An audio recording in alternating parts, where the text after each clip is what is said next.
இந்த தொகுதியை நான் பார்க்கணும். காலோடு கை கொடுக்கும் கனவு நெருப்புகளாய்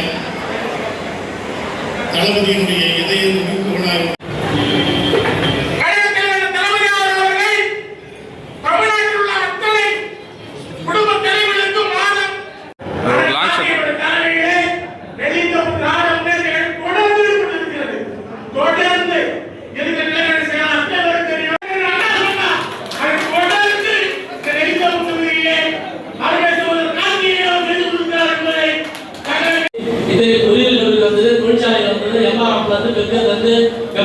மிகப்பெரிய தொழிற்சாலை புதுச மாநிலத்தை கொண்டு வந்தது பல்வேறு திட்டங்களுடைய நாயகர்கள்.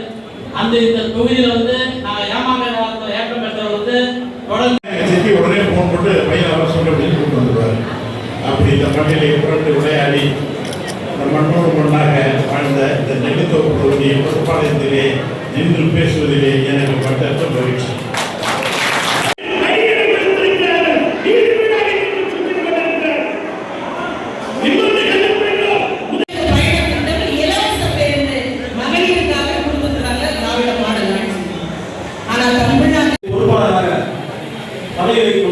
ஐயா அவர்களே மற்றும் எங்களுடைய மாநிலங்களுடைய அமைப்பாளர் அவர்களே,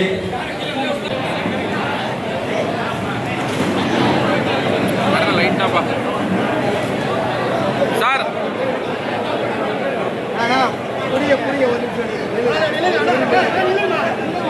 சிவண்ணா இங்க பாருங்க.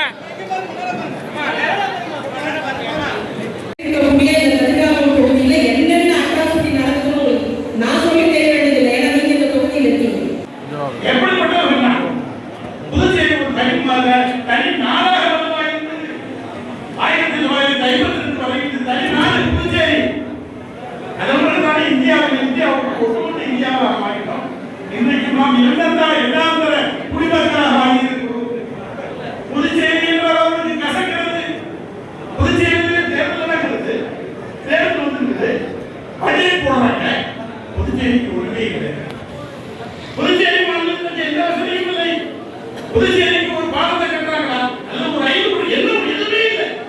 காரணம் நாம் தமிழர்கள் என்பதற்காக புறக்கணிக்கப்படுகிறோம். தலைவர்கள் சொன்னார்கள் காலை பாண்டிச்சேரிக்கு போறேன் அப்படின்னு சொன்னார். தலைவர் சொன்னார்கள் அவர்களுக்கு ஒரே ஒரு வாக்குறுதி தந்து விட்டு வாருங்கள். திராவிட முன்னேற்ற கழகம் திராவிட மாடல் ஆட்சி வந்தவுடன் முதலில் தனி மாநில அந்தஸ்தை பெற்று தருவதுதான் இந்த தவிர எதுவுமே பிரதமர் வர இருக்கிறார். ரொம்ப மகிழ்ச்சி. நம்ம ஊருக்கு வர பிரதமர் வர இருக்கிறார். ரொம்ப மகிழ்ச்சி.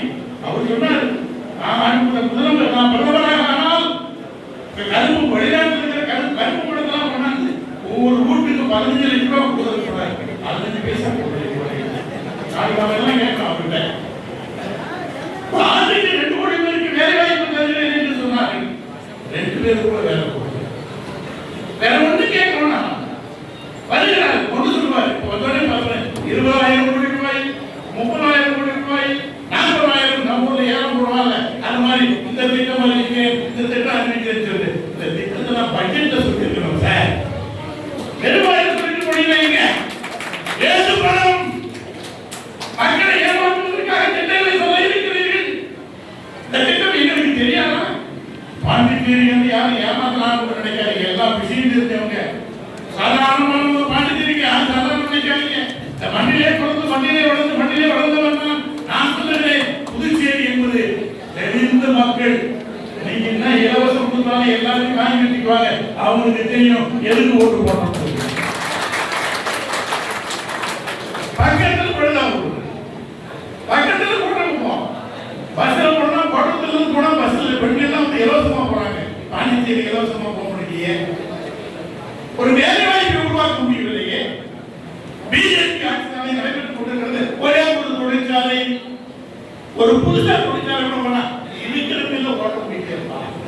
எத்தனை பேர் இந்தியாவில் 10 பணக்கார ஆண்டு கொண்டிருக்கிறானே எத்தனை லட்சம் கோடி வங்கியை ஏமாற்றி கொள்ளையடித்துக் கொண்டிருக்கிறான். எல்ஐசி கொள்ளடிக்கிறான். எவ்வளவு பணம் அந்த பணத்தில் சீந்தியை தொழிற்சாலை. இது வரைக்கும் ஒரு 10 பேருக்கு வேலை வாய்ப்பு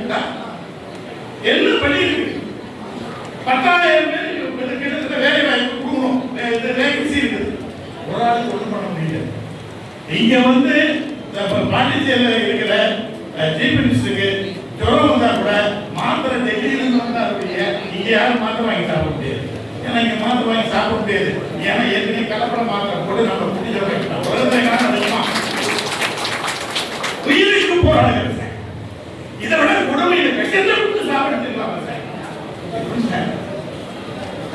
அந்த மருந்து வந்து எப்படிப்பட்ட கலப்படம் வருது, காலாவதியான வருது, எத்தனை பேர் இந்த கருப்பாடுகள் இருக்கிறார்கள். இதுவரை ஏதாவது நடவடிக்கை உண்டா? எந்த மாநிலத்திலாவது இது மாதிரி நடந்திருக்குமா? புதுச்சேரி நடந்தது. அதுவே நல்ல ஆட்சி. பக்கத்து மாநிலத்தில் நம்முடைய தங்க தலைவர் தமிழகத்துடைய புரட்சி, நம்முடைய தங்க தளபதி அவர்களுடைய ஆட்சி ஒரு புரட்சிகரமான ஆட்சி.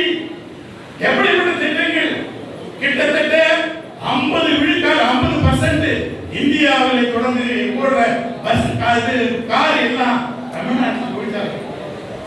10 லட்சம் கோடி ரூபாய் முதலீடு வந்திருக்கிறது தமிழ்நாட்டிற்கு. கிட்டத்தட்ட 1 லட்சம் பேருக்கு 1 கோடி பேருக்கு வேலை வாய்ப்பை உருவாக்கி தந்திருக்கிறார்கள் தங்க தலைவர் தளபதி அவர்கள். தமிழ்நாட்டில் பாண்டிச்சேரி சொல்ல பார்ப்போம். இரட்டை இன்ஜின் ஆட்சி அல்லவா, எவ்வளவு செய்திருக்கோம். பக்கத்துல கோவாவுக்கு போன வயல் கொட்டி வைக்கிறான். எத்தனை பாடங்கள், எத்தனை சாலைகள், எவ்வளவு மருத்துவமனைகள். என்ன ஊர் என்னப்பா பாவம் பண்ணிச்சு? இந்த பட்ஜெட்ல ஒண்ணுமே இல்லையே. எவ்வளவு மழை வெள்ளம், எத்தனை கோடி கேட்டோம். இந்த 10 கோடிக்கு இது பிக்சர் போடுற மாதிரி சொல்றாங்க. எவ்வளவு வரி அள்ளி தருகிறோம். தருகிற வரியிலே எங்களுக்கு பாதி தாருங்கள், அது கால்வாசி தாருங்கள் என்று கூட சொல்லுது. ஆகவே இவைகள் எல்லாம் மாற வேண்டும் என்று சொன்னால் புதுச்சேரி தனி மாநிலமாக அந்த தனி மாநிலம் ஆக வேண்டுமானால் அது திராவிட முன்னேற்ற கழகத்தினுடைய தலைவர் தளபதியாக முடியும். அதற்காக நாங்கள் உடல் பொருள் ஆகி அனைத்து அர்ப்பணித்து திராவிட முன்னேற்ற கழகத்துக்காரனுக்கு நரம்புகளை வீட்டினால் நாமம் பிறக்கும். அவனுக்கு கோபம் வராது. கோபம் வந்தால் அவனுடைய சாம்பலை தான் பார்க்கும். உலகத்தில் மொழிக்காக போராட்டம் இந்தியாவில் உலகத்தில் எங்கிலே கிடையாது. சாகும் போதும் தமிழ் பேசி சாக வேண்டும், என் சாம்பலும் தமிழ் மருந்து வேக வேண்டும் என்று பெற்றோர் உறுதியாக தாய் முடியாது. என் திராவிட முன்னேற்ற கழகம் உலகத்தில் எனக்கு எந்த திராவிட முன்னேற்ற கழகத்தை சாதாரணமாக யாரும் இலை கொடுக்காத என்று சொல்லி வாய்ப்புக்கு நன்றி பாராட்டு.